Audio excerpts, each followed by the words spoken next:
La femme existe beaucoup par son attractivité, c'est-à-dire par le fait que l'homme est intrinsèquement frustré. La sexualité masculine est une sexualité frustrée. L'homme a envie de baiser, c'est pour ça qu'il y a la prostitution. La femme peut se retenir de baiser longtemps parce qu'elle cherche une situation suffisamment sécurisante et confortable pour baiser. La baiseuse à la masculine est pathologique.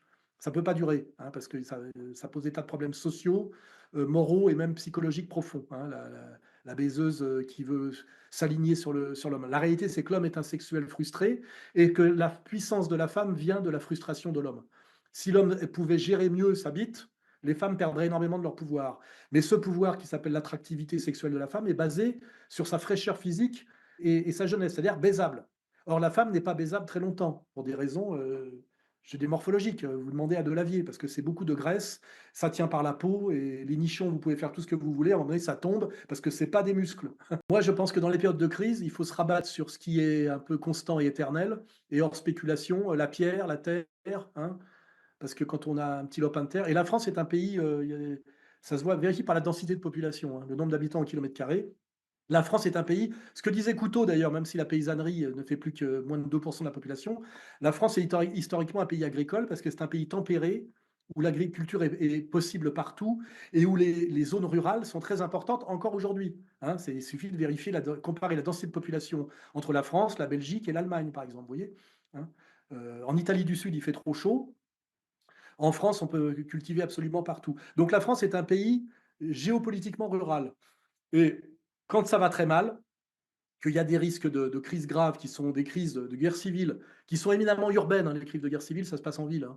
Ça sera les banlieues qui déferlent sur le centre-ville et qui mettront les gens gentrifiés face à leurs contradictions, hein, de se croire de gauche alors qu'ils ne le sont pas. Et donc, on peut toujours, en période de crise, se rabattre sur ce qui est permanent, un lopin de terre, une maison sur sa tête, avec des poules, un potager, et comme ça, on est loin de la ville, donc on est loin aussi des missiles hypersoniques qui tomberont forcément sur des lieux de décision. Donc ça sera jamais le. Quand on veut s'installer à la campagne, il faut être loin d'une centrale nucléaire, loin d'une gare TGV, loin d'une ville. Et ça, il y a plein d'endroits en France qui correspondent à ce critère. Dis-moi, t'es de quelle origine? Moi, je suis algérienne. Algérienne? Ouais. Waouh. Kabyle. Kabyle. Ok. C'est quoi la plus belle ville en Algérie? Objectivement, je vais dire ma ville natale, Bouira. Ah ouais? Ouais. Ok. Laisse un message aux Algériens qui nous regardent là. 213 en force, on est les meilleurs. Ouais. C'est quoi ton style de mec? Quelqu'un plus grand que moi en taille. Et riche. Et riche? Ouais. Waouh, donc s'il n'est pas riche, là, c'est mort. Non, c'est mort.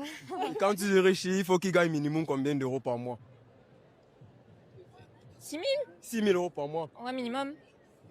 Toi, tu gagnes combien d'euros par mois? Ouh là là, moi... 1008? 1008. Ouais.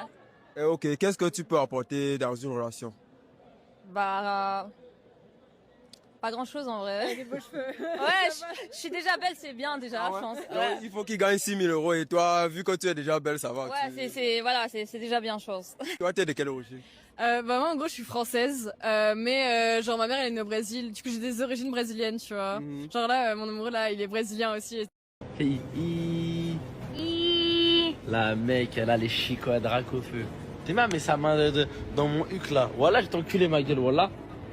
Fais-y. You think I'm stupid or what? Hey. I understand. What did you say? You know Pokémon? You is my I Pokémon. know. It's my Pikachu. Ah, c'est pas trop Pikachu? Pikachu, attaque! You want to see my Pikachu or what? Qu'est-ce que tu racontes là? Je croise une dame qui me fait oh non à la boulangerie. Donc moi je lui dis qu'est-ce qu'il y a madame, ça va? Oui, pris de panique parce qu'en fait je suis empathique, je suis bien végane et il me reste de l'humanité pour ce long. Et donc du coup je lui dis qu'est-ce qu'il y a madame, ça va? Elle me fait oh comme vous êtes vêtue, comme vous êtes vêtue. Le vêtu en question, une robe avec un hijab. Je lui dis oui et elle me dit oh non mais c'est plus possible de voir ça. D'accord. Je lui dis vous auriez peut-être préféré que je mette un mini short avec une brassière pour sortir, hein? Ça vous aurait plu? Elle me dit non mais il y a un intermédiaire entre cela. Je lui dis mais vous doutez bien que je ne fais de mal à personne en m'habillant comme ça, hein? À part à vos yeux. Elle me dit mais vous vous rendez compte? On s'est battu pour l'enlever. Je dis pourquoi vous le mettiez à une époque? Mohamed Merah s'est prouvé maintenant qu'il travaillait pour les services français, que c'était un agent provocateur et un poisson pilote, qu'il était là pour cartographier les réseaux qu'il infiltrait, et que tous les gens qu'il appelait mon frère ou que sais-je, en réalité étaient immédiatement sur les listes des renseignements généraux et de la DGSI ou d'autres services pour les flinguer ou pour les emmener au mieux au tribunal. Et bon, c'est le principe d'un agent provocateur, encore une fois. Des Mohamed Merah, vous en avez aussi dans les gens qui prennent la parole sur Internet, et vous en avez aussi dans les gens qui tentent de mener des campagnes de déstabilisation. Partout où tu vas dans le monde, on est les derniers de tout. N'importe quel continent. Tu vas à Dubaï, les Africains sont dans les quartiers les plus pauvres. Même aux États-Unis, c'est la même chose. Voilà, mais maintenant, reviens chez nous. On est même dans notre propre pays là. Tu vas dans les plus grands restaurants, les plus grands hôtels, les plus grandes entreprises de ce pays-là. Et c'est les Guinéens et les Sénégalais qui travaillent derrière, c'est les Français, les Libanais, les Chinois, maintenant les Indiens, les Turcs maintenant, qui nous font travailler dans notre propre pays. C'est là on n'est même pas capable de faire des fibres optiques. Et puis on dit les Français dégagent, les Européens dégagent, les Turcs dégagent. On n'est même pas capable. C'est-à-dire qu'aujourd'hui, demain là, si la France décide ou les États-Unis de couper fibre optique, on n'a pas Internet, on n'a rien. Oui, mais regarde, il y a de ça quelques années, ils étaient sur nos terres aussi. Bref, je connais déjà la réponse. Ne vous inquiétez pas, j'anticipe déjà les idioties. Il y a de ça quelques années, ils sont venus sur nos terres, ils continuent encore à puiser notre... On a l'habitude. Passons.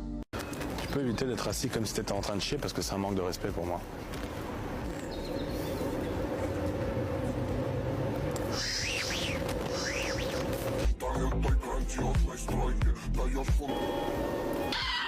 Ah, vous pouvez pas rentrer si vous n'avez pas de masque, monsieur. Ah ouais? Ouais. Mais si vous mettez une petite mandale dans la gueule? Hein? Si vous mettez une mandale?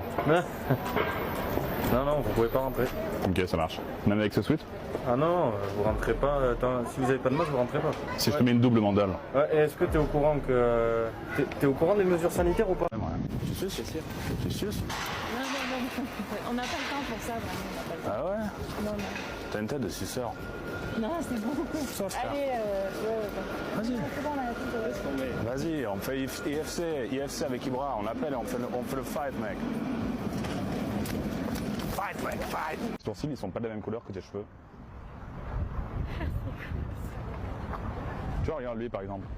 Il a peut-être une tête de cul, mais ses sourcils, ils ont la même couleur que ses cheveux. Сказал в своем выступлении, напряжение на внешний контур, возбудить какие-то другие силы, другие страны, в частности Россию, спровоцировать нас на какие-то активные действия и сказать французам: французы, ко мне, сплотитесь вокруг меня, я вас поведу к победе, как Наполеон.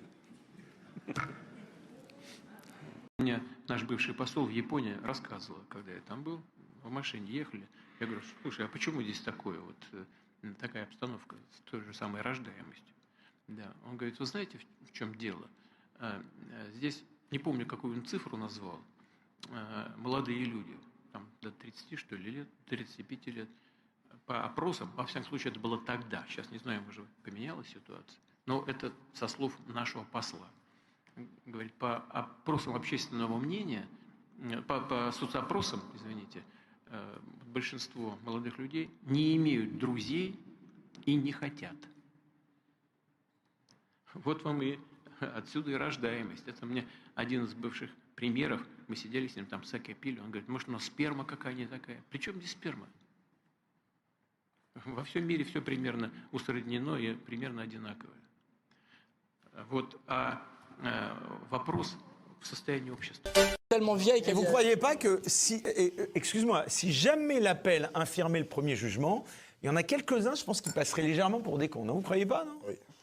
Et alors? Quand même, ça enlève. Qu'il aura juste la prison en étant innocent. Si par hasard l'appel infirmé. Mais non, mais attends. Non, mais je ne parle pas de Sarko. Je dis si une décision était infirmée en appel, ça ne poserait pas un problème. Non, mais quelqu'un qui est incarcéré. Ça ne me poserait absolument aucun problème. Je vais dire pourquoi. Parce que c'est Sarko. Parce que ta haine de Sarko prend le dessus sur tout. Non, c'est pas ça. C'est que moi, si tu veux, je suis pas un Français de papier. T'as pigé? Donc, moi, à un moment, tu vois, moi, le problème, c'est que vous, on peut faire n'importe quoi à votre pays. Enfin, Pourquoi tu dis ça à Radon? Parce que j'en ai rien à foutre. On peut faire à la France n'importe quoi.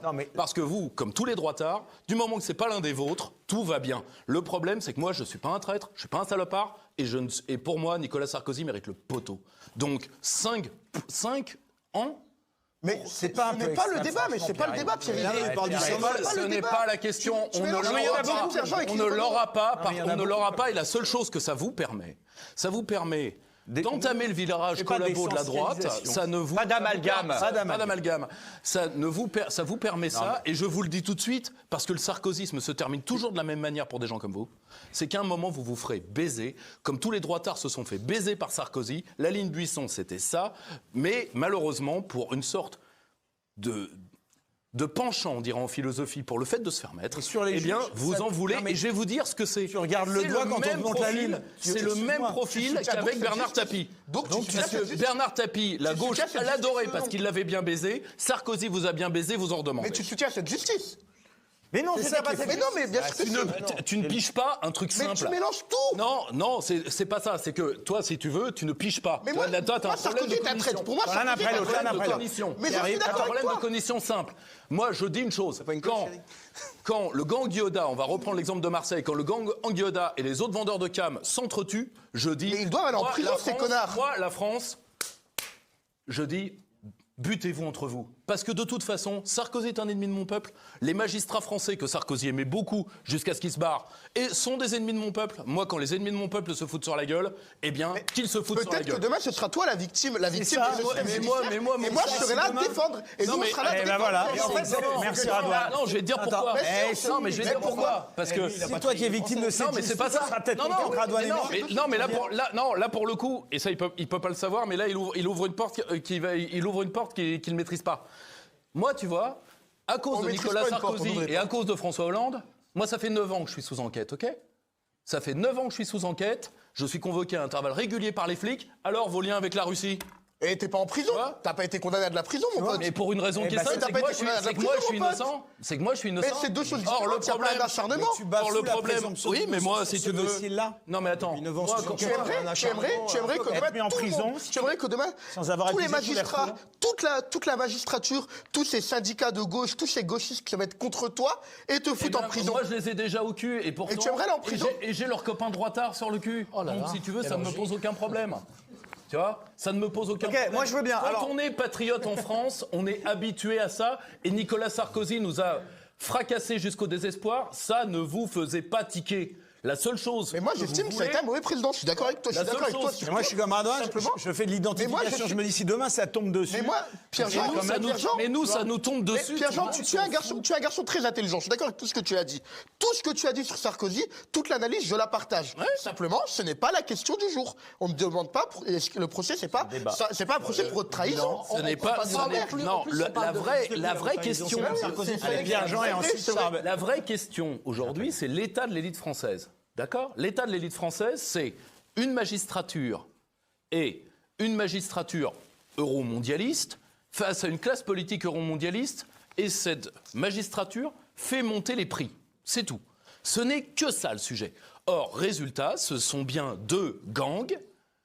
D'ailleurs, c'est drôle, j'étais dans la bibliothèque de TV Liberté il y a 1 heure. C'est une belle bibliothèque. Tu vois, il y avait un livre, La guerre secrète des journalistes, des magistrats et des politiciens. Hein, qu'on m'arrête si je mens, c'était publié chez L'Artilleur. Excellente maison d'édition au passage. Or, le problème, ce qu'il faut bien avoir en tête, c'est que ces 2 gangs de parasites qui vivent sur notre dos et à notre détriment, je refuse d'arbitrer leur querelle et de prendre position pour l'un d'eux, parce que quand ce sera mon tour, et moi ça a déjà été mon tour, nous on t'aidera. On me dira une chose qui est simple, lui, c'est un souverainiste, c'est un nationaliste, donc de toute façon, et là, gauchiste, droitard, Antifa, tout ce que tu veux, tous unis, United Colors of bande de cons, sur mon dos. Donc, si tu veux, moi je refuse d'être le dindon de cette farce, je refuse d'apporter mon soutien à un mec qui fait que mes enfants aujourd'hui sont en danger. Ça, c'est trop m'en demander. Mais tu apportes ton soutien à la justice indirectement. Non, je dis à 2 gangs anti-français, foutez-vous sur la gueule, je compte les points. Par défaut, tu soutiens. Le gang qui s'occupe de toi la prochaine fois. Quand je vois